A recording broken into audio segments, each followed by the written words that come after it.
सुरक्षित शनिवार में आज हम बात करेंगे मानव जनित एक आपदा के बारे में।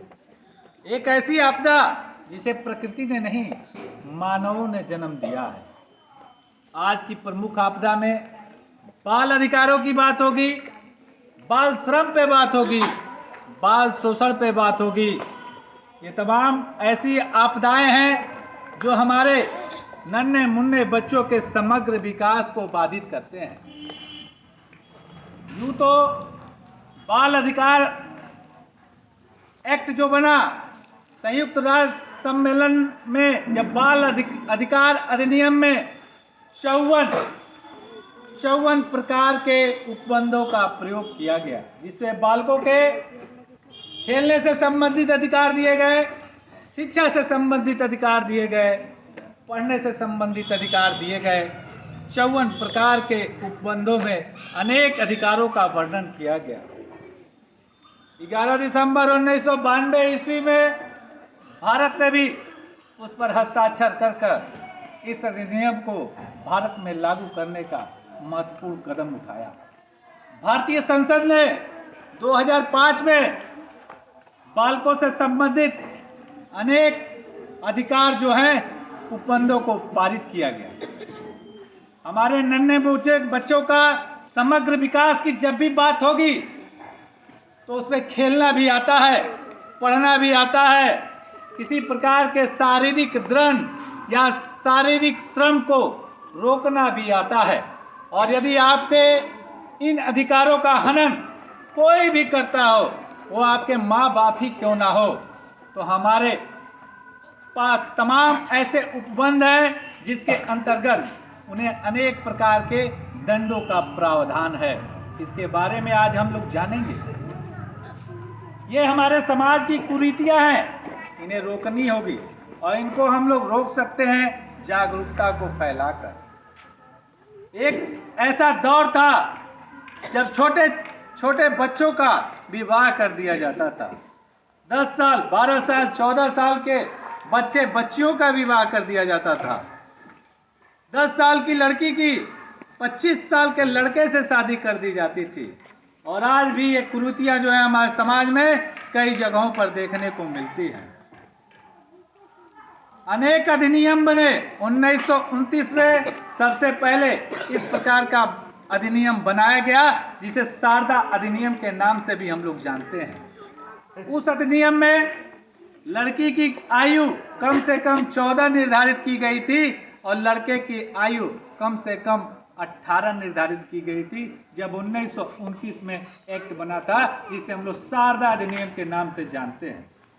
आगे चलकर इसमें संशोधन हुआ। 54 में एक्ट बना, 78 में बना, बहुत सारे संशोधन हुए और 2006 में बाल विवाह निषेध अधिनियम पारित किया गया, जिसके अंतर्गत यदि कोई अपने बच्ची का शादी 18 साल से कम और अपने लड़के की शादी 21 साल से कम की उम्र में करता है तो वो कानूनन अपराध माना जाएगा। और इस प्रकार के अपराध करने वाले व्यक्ति को, चाहे उसके माता पिता को, रिश्तेदारों को, जो भी इसमें शामिल होगा, उनको 2 साल की कारावास और 1 लाख रुपए के जुर्माना का प्रावधान है। लेकिन इसको रोकने के लिए हमें आगे आना पड़ेगा। हमारे बच्चों को इस अधिनियम, इस अधिकारों के बारे में जानना पड़ेगा। यदि बाल विवाह को न रोका गया तो ये दुष्परिणाम जो है हमारे समाज को खोखला करते जा रहे हैं और जिसका सीधा परिणाम हमारे बच्चियों को देखने को मिलता है। अनेक प्रकार की बीमारियों का गढ़ है ये बाल विवाह। बच्चियों के पढ़ने लिखने की अवस्था में ही उन्हें अनेक प्रकार के सामाजिक दायित्वों को सौंप देना, ये एक बड़ा जघन्य अपराध है। और इस अपराध को हम लोग आगे आकर रोक सकते हैं।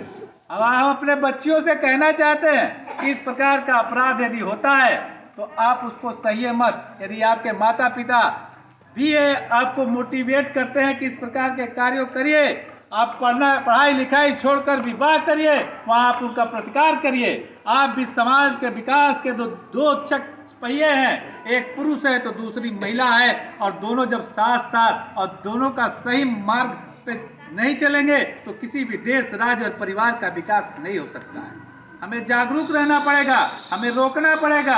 हम पढ़ लिख कर कुछ बनना चाहते हैं। अनावश्यक समाज में ये देखने को मिलता है, कुछ माँ बाप अपने बेटियों को बोझ बताते हैं और बोझ उतारने के लिए शादी कराने का रास्ता बनाते हैं। बेटियों को रानी कहा जाता है, घर की लक्ष्मी कहा जाता है, लेकिन उनके माता पिता छल और कपट से हमारी बच्चियों को पढ़ने लिखने की उम्र में भी उनका विवाह करते हैं। ऐसे माता पिता आपके हितैषी नहीं, आपके दुश्मन है और उनका प्रतिकार करना चाहिए। आप पढ़िए, आप आगे बढ़िए, और यदि आपसे कोई जबरदस्ती करता है तो आप अपने शिक्षक से कहिए, आप अपने किसी समझदार रिश्तेदार से कहिए।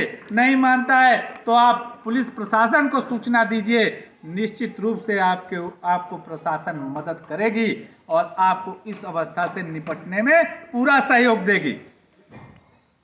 आप इस प्रकार के अधिकारों का प्रयोग नहीं करेंगे तो आपके माता पिता आपके साथ ये अन्याय करते रहेंगे।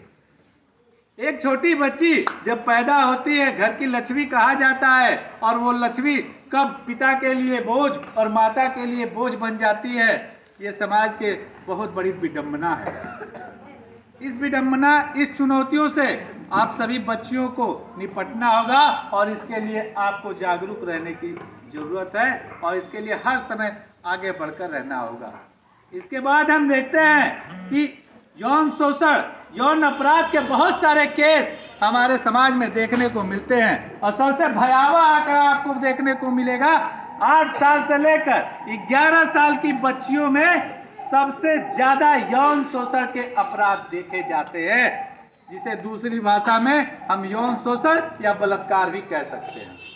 हमारी वो बच्चियां जो खेलती हैं, जो इस चीज को समझती नहीं है, उनके किसी करीबियों के द्वारा, किसी खास रिश्तेदार के द्वारा बहला फुसला कर यौन शोषण किया जाता है और उनकी पूरी जिंदगी को तहस नहस कर दिया जाता है।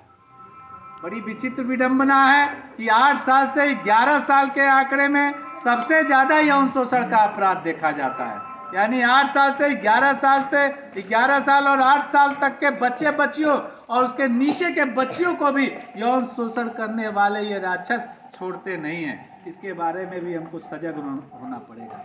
हमारी बच्चियां नहीं जानते हैं, छोटे बच्चे क्या जानते हैं कि उसका पड़ोसी उसको खिला रहा है, उसको प्यार कर रहा है, और इसी समझ में कई बार उनके साथ एक बड़ी घटना घट जाती है। तो ऐसी परिस्थितियों से भी निपटने के लिए हम सभी को तैयार रहना पड़ेगा। कानून में कई सारे अधिकार दिए गए हैं। सबसे बड़ा अधिकार पॉक्सो एक्ट के तहत दिया गया है, protection of child sexual offence act 2012। ये कहता है कि यदि किसी भी नाबालिग बच्ची के साथ किसी प्रकार की छेड़छाड़ की जाती है, अश्लील इशारा किया जाता है, अश्लील वीडियो भेजा जाता है, अश्लील लिखकर मैसेज भेजा जाता है, तो आपको, यदि आप पुलिस को यह सूचना देते हैं तो 24 घंटे के अंदर ऐसा करने वाले व्यक्ति को गिरफ्तार किया जाएगा।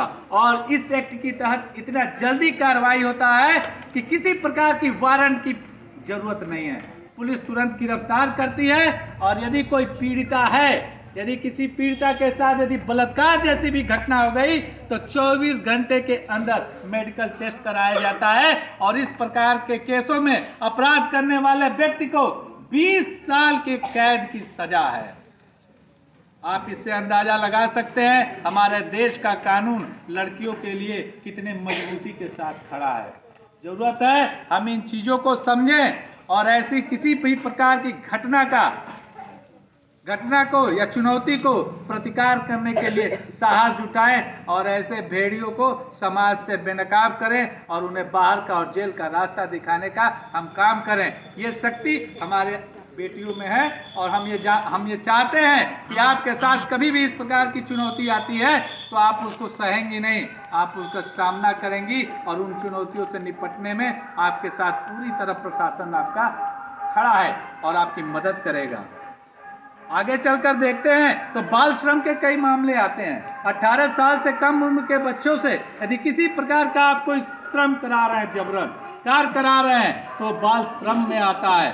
पढ़ने लिखने की अवस्था में मजदूरी करा रहे हैं, पढ़ाई लिखाई छुड़वाकर उससे अनैतिक कार्य करा रहे हैं, भीख मंगवा रहे हैं, मजदूरी करा रहे हैं, किसी भी प्रकार से यदि बचपने को छीनने का कोई कार्य कर रहा है तो वो सारे के सारे बाल शोषण के अंतर्गत आते हैं और उस व्यक्ति को भी 2 साल की सजा और 1 लाख तक की जुर्माने का प्रावधान है।